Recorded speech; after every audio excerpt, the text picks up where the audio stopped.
ఈ మూవీ గురించి మాత్రం స్పెషల్ గా నేను లాస్ట్ లో చెప్తాను. త్రూ అవుట్ వీడియో మొత్తం చూడండి. ఈ సినిమా గురించి కన్ఫర్మ్ గా వినాల్సిందే. ఫ్యాన్స్ అయితే మస్ట్ అండ్ షుడ్. ఈ మూవీ గురించి చాలా మంది చెప్పాలి అనే కోరుకుంటున్నారు. సో ఆ మూవీ అనేది నేను ఎండ్ లో చెప్తాను.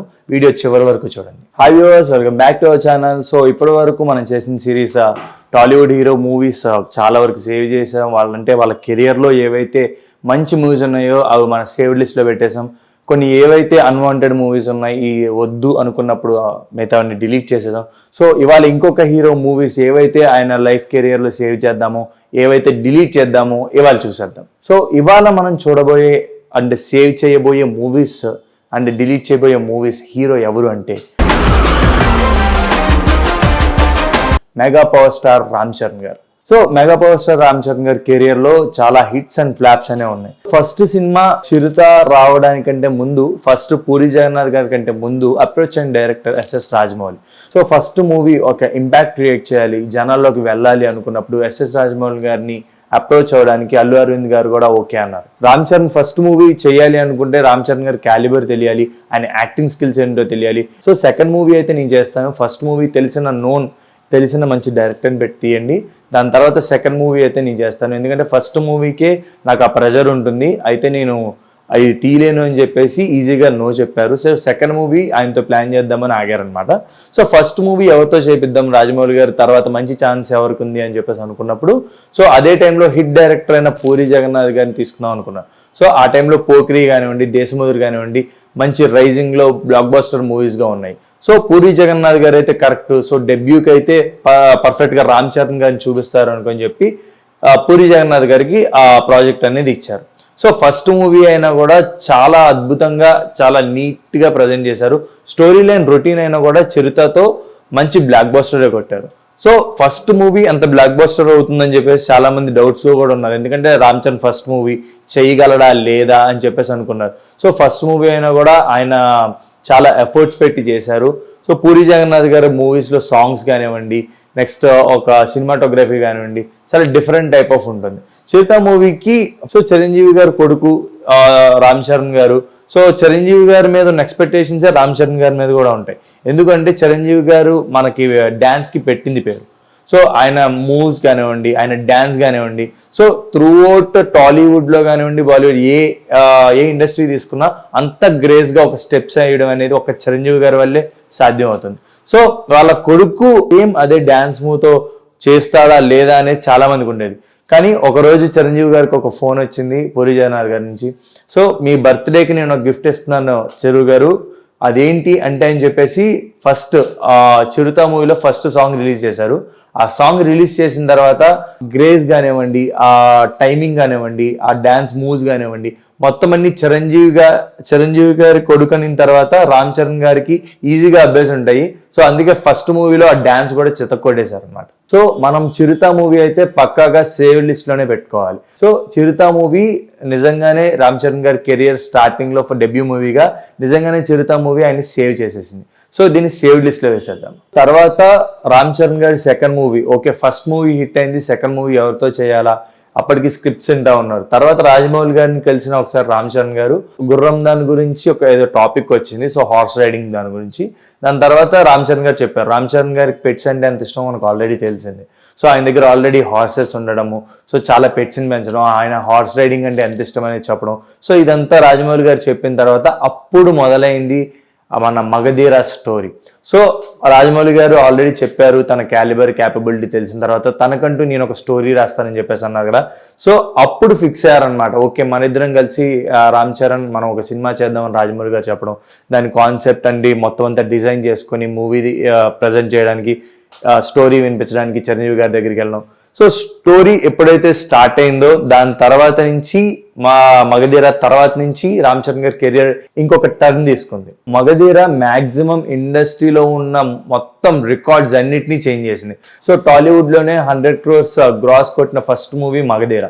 సో అప్పుడున్న మ్యాక్సిమం అవార్డ్స్ కానీ Nandi film fair maximum awards అన్ని మగధీరాకే వచ్చినాయి. చాలా మంది అనుకున్నారు ఆ టైంలో మిగతా సినిమాస్ చాలా ఉన్నా కూడా మగధీరాకే ఎందుకు వచ్చినాయంటే దాంట్లో ఉన్న టెక్నికాలిటీ కానివ్వండి, దాంట్లో ఉన్న స్క్రీన్ ప్లే కానివ్వండి, రాజమౌళి గారికి పెట్టిన ఎఫర్ట్స్, రామ్ చరణ్ గారు పెట్టిన ఎఫర్ట్స్, సో అన్నీ ఒక లెవెల్కి తీసుకెళ్ళిపోయినాయి ఆ సినిమాని. సినీ కెరియర్లోనే రామ్ చరణ్ గారికి ఉన్న ద బిగ్గెస్ట్ ఐకానిక్ పిక్చర్ అనేది మగధీరానే.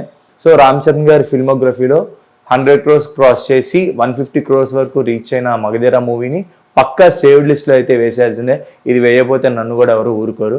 సో ఒక్క కెరియర్కి ఈ ఒక్క టర్నింగ్ పాయింట్ చాలు అని చెప్పేసి రామ్ చరణ్ గారు ఫీల్ అయిన విషయం కూడా ఇంటర్వ్యూలో చెప్పారు. ఆఫ్టర్ మగధీరా తర్వాత స్క్రిప్ట్ సెలెక్షన్కి చాలా టైం తీసుకొని ఒక మూవీ అయితే సెలెక్ట్ చేశారు. ఈ మూవీ గురించి మాత్రం స్పెషల్గా నేను లాస్ట్లో చెప్తాను. త్రూ అవుట్ వీడియో మొత్తం చూడండి.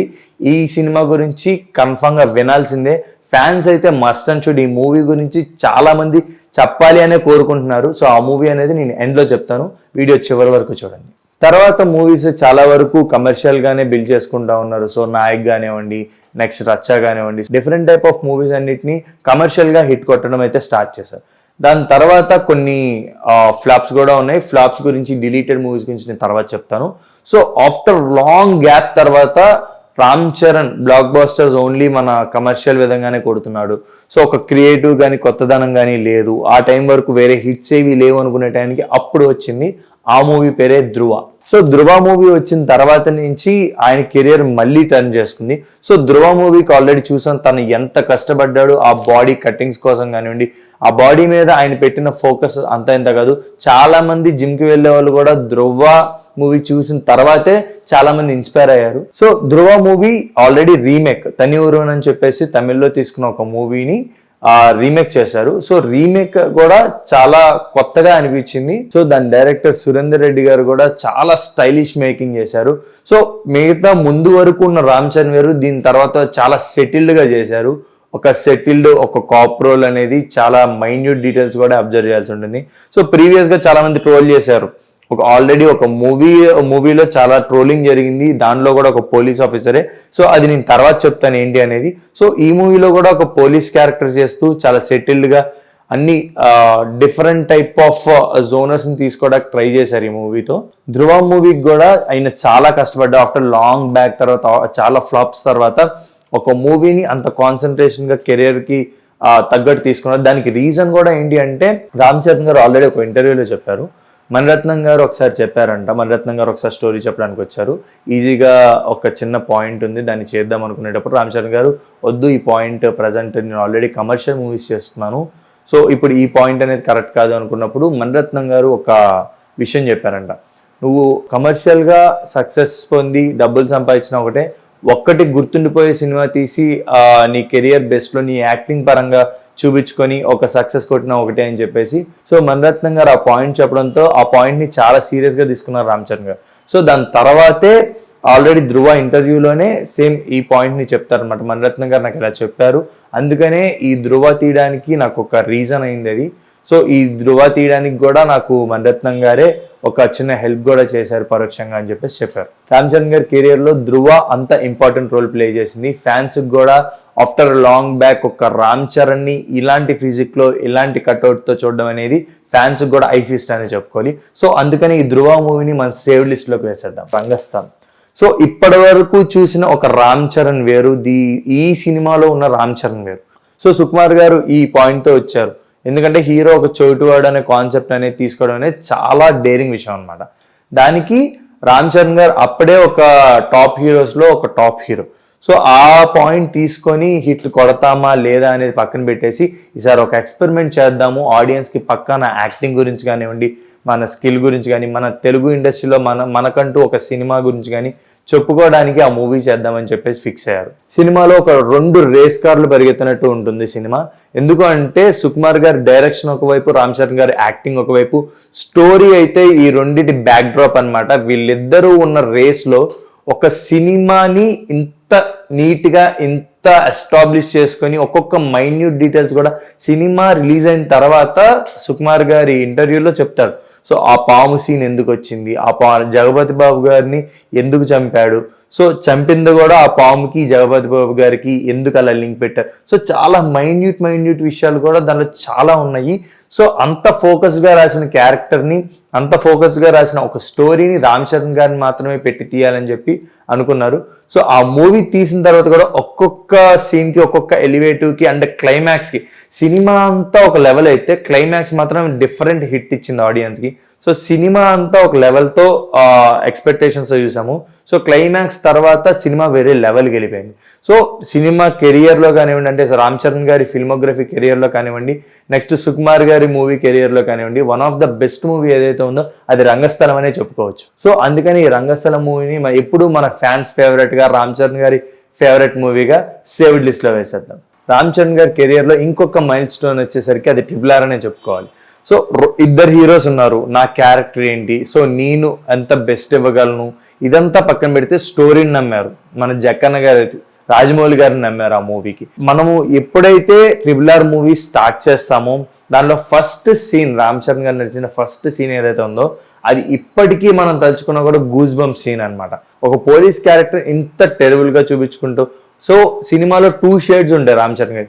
ఒకవైపు వచ్చేసరికి భీమ్తో ఉన్నప్పుడు ఉన్న ఒక క్యారెక్టరైజేషన్ ఉంటుంది, ఇంకోటి పోలీస్గా ఉన్నప్పుడు ఒక క్యారెక్టరైజేషన్ ఉంటుంది.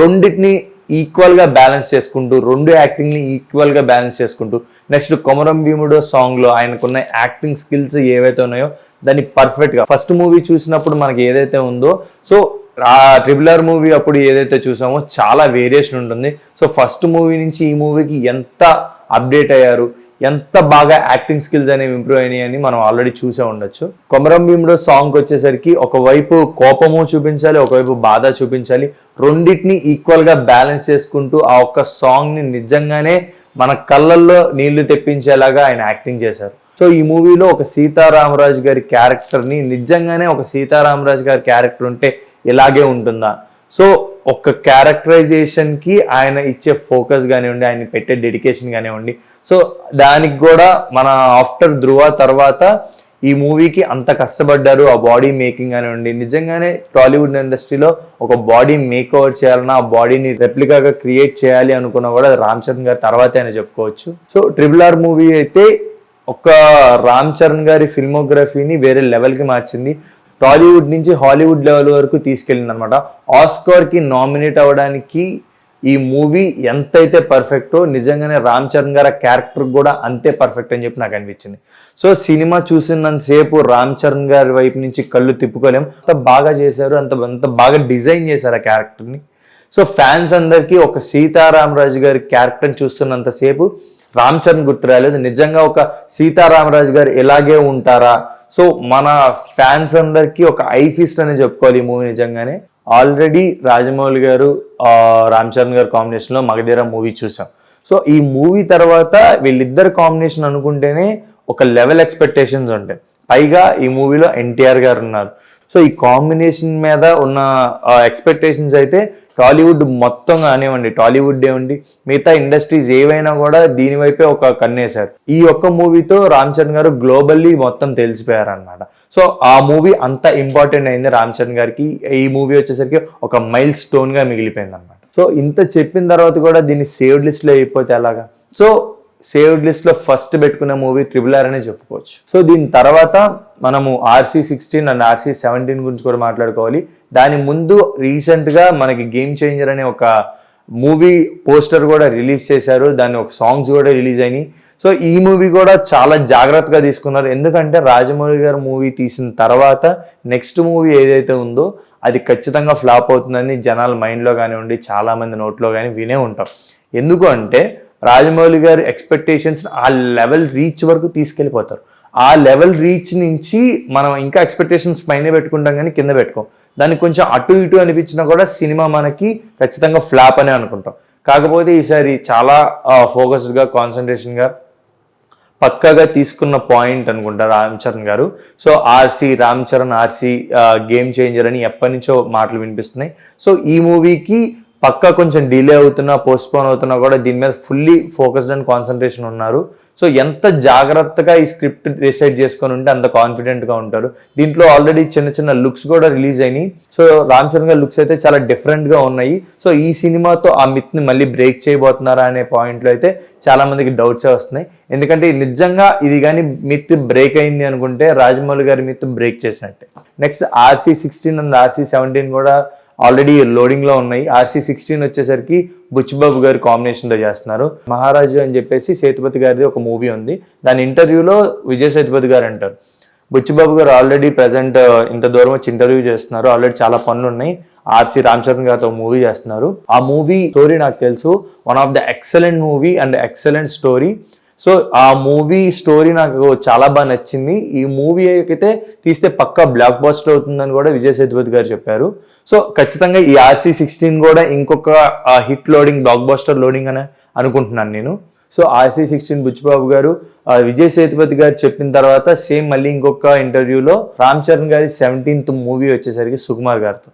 నెక్స్ట్ రంగస్థలం తర్వాత మళ్ళీ సేమ్ అదే ఒక మంచి యూనిక్ పాయింట్తో కానివ్వండి, డిఫరెంట్ టైప్ ఆఫ్ స్టోరీతో మళ్ళీ రామ్ చరణ్ గారి యాక్టింగ్ స్కోప్తో ఏదైతే ఉందో అది మళ్ళీ తీసుకొస్తారని చెప్పేసి అనుకుంటున్నాను. ఎందుకంటే రాజమౌళి గారు ఒక RRR ఇంటర్వ్యూ జరిగేటప్పుడు ఒక పాయింట్ చెప్పారు, I have some small news అని చెప్పేసి స్టార్ట్ చేసి. సో నేను ఆల్రెడీ సుకుమార్ గారితో మూవీ విన్నాను నేనంతా. సో దాంట్లో ఎంట్రీ ఏదైతే ఉంటుందో అది ఫ్యాన్స్ని ఖచ్చితంగా ఆకర్షిస్తుంది, ఆకట్టుకుంటుంది. పక్కా సీట్లో అయితే ఉండరు, లెగిసి గాల్లో విజిల్ వేస్తారు అనే లెవెల్లో చెప్పారు రాజమౌళి గారు. సో రాజమౌళి గారే అంత ఎలివేషన్ ఇచ్చినప్పుడు ఆయన ఇచ్చారు అంటే హామీ ఖచ్చితంగా సినిమా ఇంకో బ్లాక్ బస్టర్ అవుతున్నట్టే.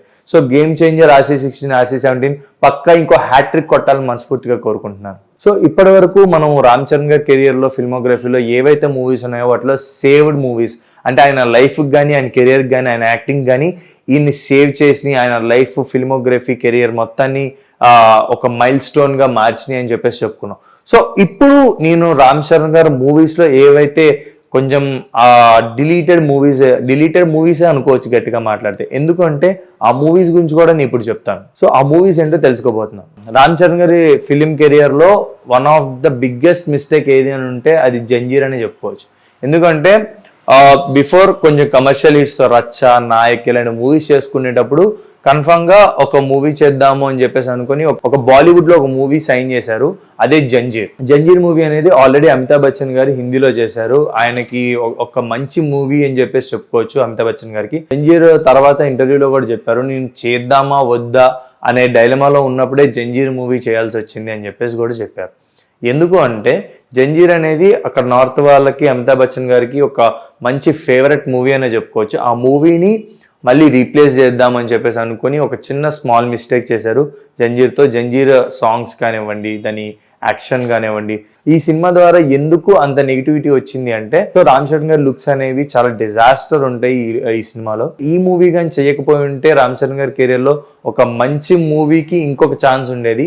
ఈ మూవీ చేయడం వల్ల నిజంగానే ఆయన టైం కానివ్వండి, మనీ కానివ్వండి, ఎనర్జీ కానివ్వండి వేస్ట్ అనే చెప్పుకోవాలి. సో అందుకని ఈ మూవీని డిలీట్ చేసేస్తేనే కరెక్ట్. రంగస్థలం ఆల్రెడీ ఒక మంచి హిట్ని అయితే ఇచ్చిన తర్వాత నేను ఒక ఫ్లాప్ ఉందని చెప్పాను కదా డిలీటెడ్ లిస్ట్లో, అదే వినయ్ విజయ రామ.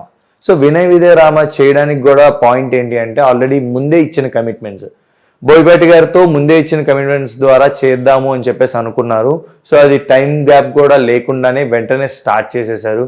ఆ మూవీకి, ఆ క్యారెక్టర్కి, ఆ డైలాగ్స్ ఏవైతే ఉన్నాయో ఆ డైలాగ్స్ కూడా ఆయన సెట్ అవ్వలేదు కన్ఫర్మ్ గానే చెప్పుకోవచ్చు. వినయ్ విజయ రామ తీసేయడానికి, డిలీట్ చేయడానికి పెద్ద కారణాలు కూడా అవసరం లేదు, ఆ మూవీ ఒకటి చూస్తే సరిపోతుంది.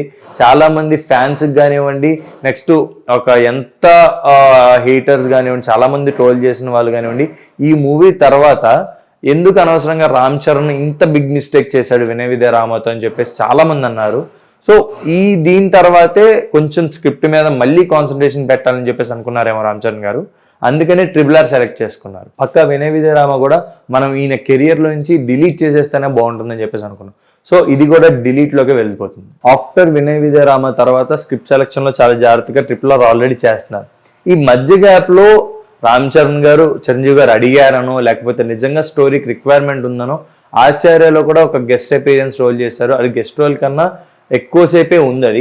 సో సో రామ్ చరణ్ గారి కెరియర్ లో ఈ ఆచార్యలో ఒక క్యారెక్టర్ కూడా చేయకుండా ఉండుంటే ఇంకొంచెం బాగుండేది అనిపించింది నాకు. సో ఒకవేళ ఇది చిరంజీవి గారి లిస్ట్ లో కానివ్వండి, రామ్ చరణ్ గారి లిస్ట్ లో కానివ్వండి, ఈ రెండింటి కాంబినేషన్ లో వచ్చిన లిస్ట్ లో కన్ఫర్మ్ గా డిలీటెడ్ ఆప్షన్ లో అయితే ఆచార్య మూవీ కన్ఫర్మ్ గా ఉంటుంది. రామ్ చరణ్ గారి ఒక hit movies and iconic and career కి ముందు చెప్పేవి, మైల్ స్టోన్ కి వచ్చే మూవీస్, చాలా సేవ్ చేసే లిస్ట్, మన ఫేవరెట్వి అన్ని చెప్పేశాను. డిలీట్ చేసేవి అండ్ ఆయన కెరియర్ లో ఉండకూడనివి కూడా చెప్పేశాను. ఇంకొక మూవీ లాస్ట్ వరకు చూడండి, మీకు ఒక మూవీ గురించి చెప్తాను. ఆ మూవీయే orange movie. So after Magadheera తర్వాత ఆయన నిజంగా ఒక మూవీని ఎక్స్పెరిమెంట్ చేద్దాం, ఒక మంచి ఫ్రెష్ బ్రీజ్ కథ తీసుకుందామని బొమ్మరిల్లు భాస్కర్ గారితో చేసిన ఒక బెస్ట్ మూవీ వచ్చేసరికి ఆరెంజ్. రిలీజ్ చేసినప్పుడు ఆయనకి వచ్చిన అప్లాజ్ నిజంగానే సినిమా రిలీజ్ అప్పుడు వచ్చుంటే ఆ cinema one of the block buster hit అయ్యేది, ఆయన కెరియర్కి ఇంకా యూజ్ అయ్యేది. సో నిజంగానే అప్పట్లో టీఎఫ్ఐ నిజంగానే కొంచెం ముందు స్టెప్ తీసుకొని ఆ సినిమాకి కరెక్ట్ ప్రమోషన్స్ కానివ్వండి, కొంచెం అవేర్నెస్ పెట్టుంటే, ఆ ఇంటర్వ్యూస్ కానివ్వండి, ఇలాంటివి చెప్పుంటే కన్ఫర్మ్గా ఆ మూవీ కూడా పక్క బ్లాక్ బస్టర్ అయ్యేది. ఇప్పటికీ ఎవ్వరు ఏమన్నా కూడా ఆ సాంగ్స్ని వింటూనే ఉంటాం. రామ్ చరణ్ గారి లిస్ట్లో కన్ఫర్మ్గా ఆరెంజ్ మూవీ కన్ఫర్మ్గా హిట్ అనే చెప్తాను నేను.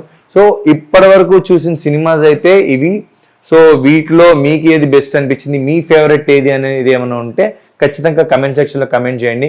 ఇంకేమైనా మూవీస్ మిస్ అయి ఉంటే ఆ మూవీస్ గురించి కూడా కింద కమెంట్ సెక్షన్లో పోస్ట్ చేయండి.